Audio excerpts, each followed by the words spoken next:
Haleluya, salam sejahtera, salam damai bagi kita semuanya. Saat ini kita akan belajar firman Tuhan. Kita akan berbicara tentang fokus pada tujuan sejati. Tapi kita membagi beberapa item untuk supaya kita bisa mencapai apa yang Tuhan rindukan kita alami. Karena saya percaya saudara, maksud dan tujuan manusia diselamatkan oleh Tuhan melalui Yesus Kristus supaya manusia dikembalikan pada rancangan awal waktu manusia diciptakan. Jadi saya percaya tujuan keselamatan supaya kita kembali pada rancangan awal kita diselamatkan. Karena dengan kembali pada rancangan awal artinya kita dibawa oleh Tuhan supaya menjadi serupa dengan Kristus. Sekali lagi, kita dibawa dan dipimpin oleh Tuhan untuk menjadi serupa dengan Kristus, atau menjadi sempurna, atau memiliki kodrat ilahi, saudara. Dan ini bukan pekerjaan yang mudah bagi kita. Ini dibutuhkan komitmen, ini dibutuhkan kesungguhan hati, ini dibutuhkan hati yang betul-betul radikal untuk Tuhan. Jadi ini tidak mudah. Dan memang kekristenan itu saudara-saudara bukan hal yang mudah. Karena kekristenan selalu bicara tentang perubahan hidup, perubahan karakter. Kekristenan itu selalu bicara tentang ketaatan, kesucian, kekudusan. Dan model kita adalah Yesus Kristus. Teladan kita adalah Yesus Kristus yang sempurna, yang menjadi Tuhan dan Juru Selamat atas hidup kita. Apakah itu nggak bisa? Itu bisa. Bisa saja terjadi. Memang susah, tapi bukan berarti tidak bisa. Jadi saudara-saudara, kembali lagi ke tadi bahwa maksud dan tujuan kita diselamatkan supaya kita dikembalikan pada rancangan awal, yaitu menjadi serupa dengan Kristus, serupa dengan Yesus. Nah saudara-saudara, untuk itu makanya kita harus tahu bahwa ada penghalang-penghalang bagi kita untuk mencapai tujuan sejati itu. Ada yang menghalangi kita. Nah untuk itu kita akan belajar firman Tuhan saat ini. Hal yang menghalangi kita yang paling utama adalah musuh kita, yaitu iblis. Iblislah yang selalu berusaha supaya rencana Allah itu tidak terjadi di dalam hidup kita. Iblislah yang selalu bekerja keras mengupayakan agar setiap orang percaya itu tidak mencapai target ilahinya, tidak mencapai fokus tujuan yang sejati itu. Dengan berbagai manuver, dengan berbagai usaha, iblis itu berusaha menggagalkan perjalanan hidup kita. Makanya saudara-saudara, kita mesti belajar bagaimana sebenarnya cara iblis itu mencoba mengalahkan kita tuh bagaimana. Cara iblis itu menggagalkan kita bagaimana. Untuk itu, mari kita lihat di dalam Kejadian pasal 3, waktu dosa masuk kepada manusia awal. Kita lihat di dalam Kejadian pasal 3. Kita akan belajar di sini pelan-pelan, saudara. Kejadian pasal 3 ayat 1 saya baca bagi saudara. Adapun ular ialah yang paling cerdik dari segala binatang di darat yang dijadikan oleh Tuhan Allah. Ular itu berkata kepada perempuan itu, tentulah Allah berfirman, semua pohon dalam taman ini jangan kamu makan buahnya, bukan? Lalu sahut perempuan itu kepada ular itu, buah pohon-pohonan dalam taman ini boleh kami makan. Tetapi tentang buah pohon yang ada di tengah-tengah taman, Allah berfirman, jangan kamu makan ataupun raba buah itu, nanti kamu mati. Tetapi ular itu berkata kepada perempuan itu, sekali-kali kamu tidak akan mati. Tetapi Allah mengetahui bahwa pada waktu kamu memakannya, matamu akan terbuka dan kamu akan menjadi seperti Allah, tahu tentang yang baik dan yang jahat. Perempuan itu melihat bahwa buah pohon itu baik untuk dimakan dan sedap kelihatannya. Lagi pula pohon itu menarik hati karena memberi pengertian. Lalu ia mengambil dari buahnya dan dimakannya, dan diberikannya juga kepada suaminya yang bersama-sama dengan dia, dan suaminya pun memakannya. Saudara perhatikan, saudara-saudara, bahwa iblis berupaya agar supaya rencana Allah di dalam diri Adam dan Hawa gagal. Sekali lagi, iblis berupaya untuk menjatuhkan Adam dan Hawa dengan tujuan rencana Allah di dalam diri Adam dan Hawa itu digagalkan. Nah, dari pola cara yang iblis gunakan untuk menjatuhkan Adam dan Hawa, kita dapat mengenali musuh kita. Kita dapat mengenali si jahat itu. Bagaimana dia bermanuver, bagaimana dia bekerja untuk menggagalkan kita. Dari kebenaran firman ini kita akan melihat bahwa ada pola yang selalu dia kerjakan. Sebab saya percaya saudara, pola ini merupakan pola yang sama yang selalu dia gunakan untuk membuat manusia itu jatuh dalam dosa. Dari waktu ke waktu, dari zaman ke zaman, walaupun sejarah berbeda, walaupun zaman berbeda, kemajuan berbeda, jumlah penduduk berbeda, saudara-saudara, tetapi polanya iblis untuk menjatuhkan manusia itu sebenarnya selalu sama, substansinya selalu sama. Nah, karena kita tahu polanya, ini akan menolong kita untuk tidak terjebak, sekali lagi, untuk tidak terjebak dari tipu daya iblis untuk menjatuhkan kita, saudara, supaya kita tidak terjebak. Artinya, dengan mengetahui ini akan membuat kita tertolong.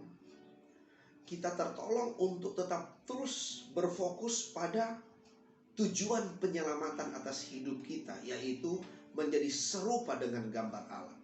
Godaan tipu daya iblis itu akan datang, saudara. Apalagi di zaman modern sekarang, bisa dalam berbagai bentuk, bisa dari orang-orang, bisa dari teknologi, bisa dari hobi, bisa dari orang-orang yang ada di sekitar kita. Jadi manuver dari kuasa kegelapan itu selalu berubah ya, sesuai tuntutan zaman tentunya. Makanya saudara-saudara mengetahui substansi daripada iblis menjatuhkan kita, yang kita namakan begini. Kita harus mengenali musuh kita supaya kita dapat bertempur dengan baik, supaya kita dapat memenangkan apa yang sementara kita kerjakan sekarang lewat kita mengetahui cara kerja dari musuh itu. Nah, cara kerja dari musuh ini dari pembacaan Alkitab, kita akan belajar sama-sama manuver dari iblis ini, saudara-saudara. Selalu dia di Alkitab ini dia berkata, saudara-saudara, bahwa ular ini selalu berupaya untuk bangun komunikasi dengan manusia. Iblis ini berupaya bangun komunikasi dengan manusia. Waktu manusia membuka komunikasi dengan si ular, dengan si iblis, maka dia akan mempengaruhi pikirannya. Dia akan mempengaruhi cara berpikirnya. Jadi sasaran, target daripada iblis itu adalah dia coba menyusup di dalam pikiran kita. Perhatikan baik-baik. Iblis selalu dengan caranya, dengan manuvernya, mencoba mempengaruhi pikiran kita, pola pikir kita. Ini yang dia lakukan kepada Adam, kepada Hawa. Dia bangun komunikasi.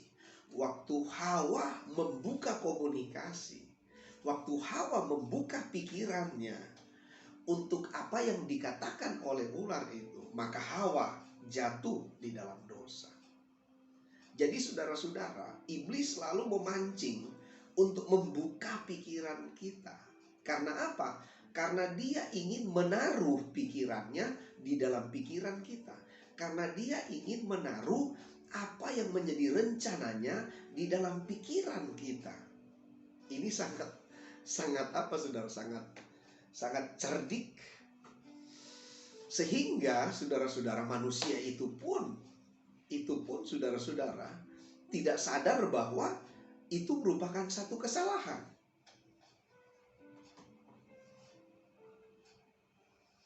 Kalau kita baca di dalam ayat ini, setelah dia makan, terbuka matanya katanya. Dan bahkan terbukalah mata mereka berdua dan mereka tahu bahwa mereka telanjang. Lalu mereka menyamat daun pohon ara dan membuat cawat. Dari kalimat dari ayat ini memberitahu bahwa sepertinya apa yang mereka alami, saudara-saudara, tidak membuat mereka merasa bersalah. Tidak membuat. Nanti ayat yang ke-8, di mana Yesus Tuhan datang, baru mereka menyadari bahwa mereka sudah salah. Mereka takut.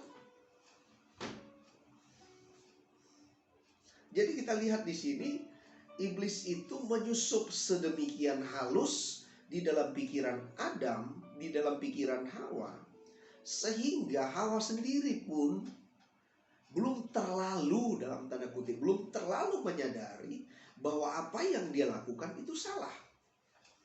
Nanti Tuhan datang, mereka mendengar langkah kaki Tuhan, baru mereka merasa bahwa mereka sudah salah.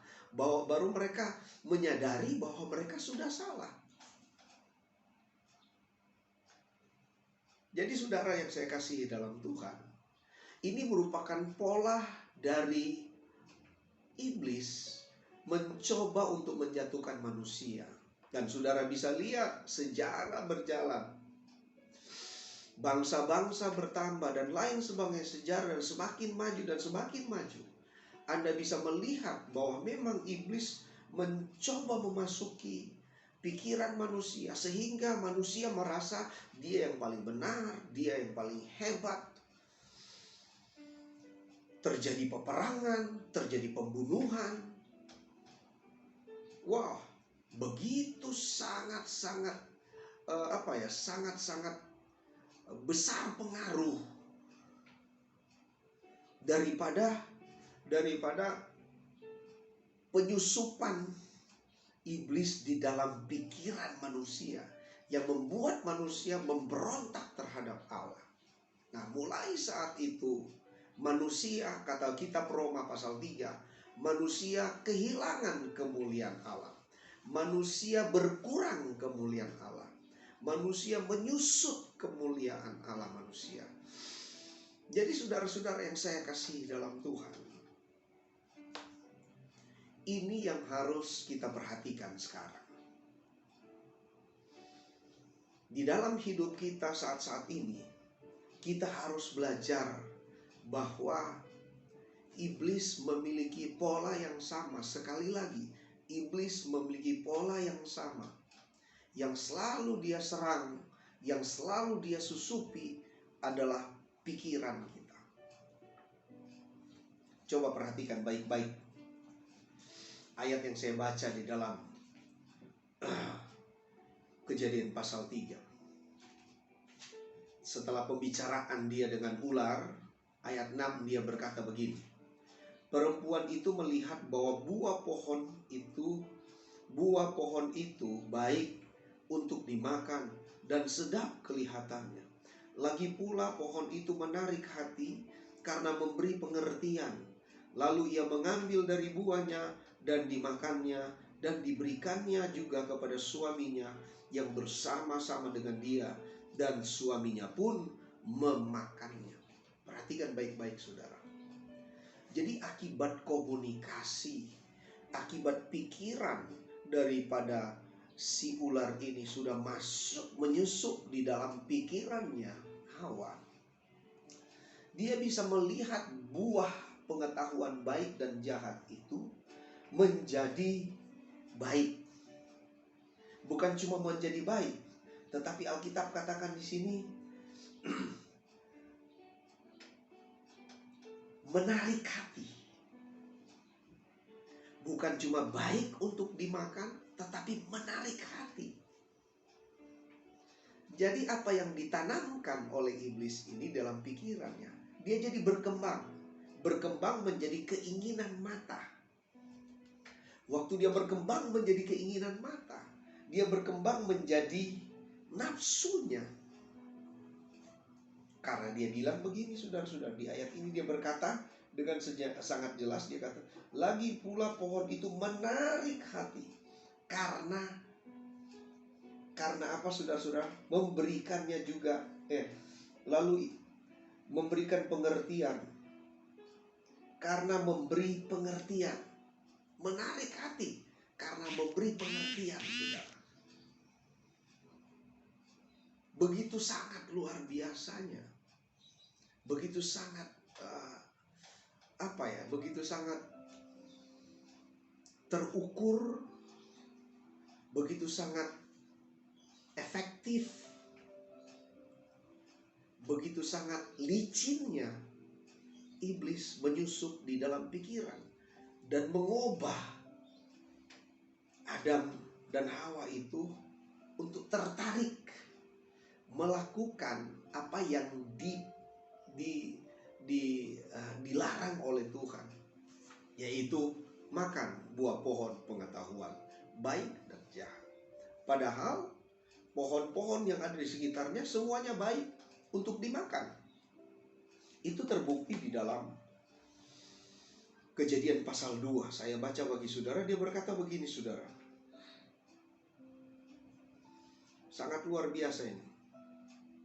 Ayat 9. Dia berkata begini. Lalu Tuhan Allah menumbuhkan berbagai-bagai pohon dari bumi yang menarik dan yang baik untuk dimakan buahnya, dan pohon pengetahuan di tengah-tengahnya taman itu, dan pohon kehidupan di tengah-tengahnya taman itu, serta pohon pengetahuan tentang yang baik dan yang jahat. Jadi saudara perhatikan baik-baik. Jadi rupa-rupanya di taman itu ada banyak pohon yang Tuhan adakan bagi manusia. Dan itu katanya menarik, itu baik untuk dimakan. Menarik. Dan Tuhan tidak bilang pengetahuan baik dan jahat itu menarik dan untuk dimakan. Justru Tuhan larang jangan dimakan. Tetapi faktanya di ayat 6 pasal yang ketiga, justru di situ Adam dan Hawa itu merasa tertarik, khususnya Hawa yang berbicara langsung dengan ular. Dia tertarik dari buah ini. Dia merasa tertarik. Buah ini menjadi enak kelihatannya. Itu karena apa, saudara? Karena pikirannya sudah disusupi oleh pikirannya ular ini. Jadi yang harus kita jaga sekarang saat ini, saudara, orang percaya harus belajar sepinter-pinternya, harus memiliki kecerdasan rohani, harus mengalami pembaharuan pikiran, supaya kita tidak gampang digoda, dibujuk oleh berbagai manuver dari iblis untuk menjatuhkan kita. Ini yang harus kita perhatikan, saudara. Terlalu banyak manuver yang akan dilakukan iblis untuk menjatuhkan kita. Nah, makanya pikiran kita dalam buku Efesus pasal 6, salah satu senjata peperangan rohani, dia bilang, pakailah ketopong keselamatan. Pikiran itu harus dilindungi. Karena memang pikiran itu sasaran, target dari panah api kuasa kegelapan. Itu target. Kita harus tahu musuh kita licik. Musuh kita itu ular. Binatang yang paling cerdik yang pernah tercipta itu ular, katanya. Artinya kalau bicara ular tidak ada yang, memang ada orang-orang tertentu memelihara ular. Tetapi sebenarnya ular itu bukan binatang untuk dipelihara. Itu binatang liar, itu binatang berbisa, itu binatang berbahaya. Walaupun tidak ada jenis-jenis ular yang tidak berbisa, tapi itu tetap berbahaya. Ular itu sejak dulu itu dalam pandangan manusia itu binatang yang perlu dihindari karena berbahaya. Dan Alkitab memberikan gambaran di buku Wahyu tentang binatang. Dia berbicara tentang ular, bahwa dia memang berbahaya. Jadi artinya kita harus kenali musuh kita. Dia berbahaya, dia berbisa. Jadi artinya kita harus belajar untuk menghindarkan diri dari hubungan dengan ular. Jangan memberikan kesempatan kepada iblis, jangan berikan kelonggaran, jangan buka pikiranmu kepada tipu daya iblis. Ini yang harus kita jaga, saudara. Ini penting bagi kita semuanya. Dia selalu bermanuver, apalagi di tengah-tengah situasi sekarang. Begitu sangat dahsyat. Iblis bermanuver menipu manusia, sehingga manusia bisa saling mengata-ngatai. Manusia bisa menciptakan fitnah, bisa membalikkan kebenaran menjadi satu kebohongan. Manusia bisa menipu si A dan si B, bisa menjelek-jelekkan orang, bisa memfitnah orang. Seharusnya anak Tuhan tidak boleh seperti itu. Orang yang memiliki yang mengejar keserupaan dengan Kristus tidak sepantasnya, tidak sepatutnya melakukan hal-hal itu. Tetapi buktinya ada banyak orang Kristen, ada banyak hamba Tuhan juga yang mengatakan hamba Tuhan, tetapi juga suka melukai orang, atau sudah terjebak dalam materialisme, dalam hedonisme, bisa saja terjebak. Jadi sekali lagi saudara-saudara, iblis saat ini sedang bermanuver untuk menjatuhkan gereja, untuk menjatuhkan hamba-hamba Tuhan, untuk menjatuhkan orang percaya. Kalau kita perhatikan di dalam perjalanan pelayanan Yesus di Matius pasal 4, sebelum dia melayani secara penuh di dalam Matius pasal 4, Yesus berdoa dan berpuasa.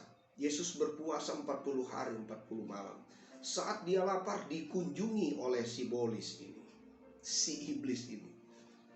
Dia dikunjungi, saudara. Dan waktu dikunjungi, saudara perhatikan baik-baik. Iblis itu mencoba memasuki pikirannya Tuhan, karena dia ingin memberi ide dia di dalam pikiran Yesus. Dan yang dipakai adalah ayat-ayat firman Tuhan. Coba bayangkan, Yesus saja didatangi oleh iblis untuk digoda, untuk dicoba, untuk dijatuhkan. Karena dia sudah ada pengalaman pertama.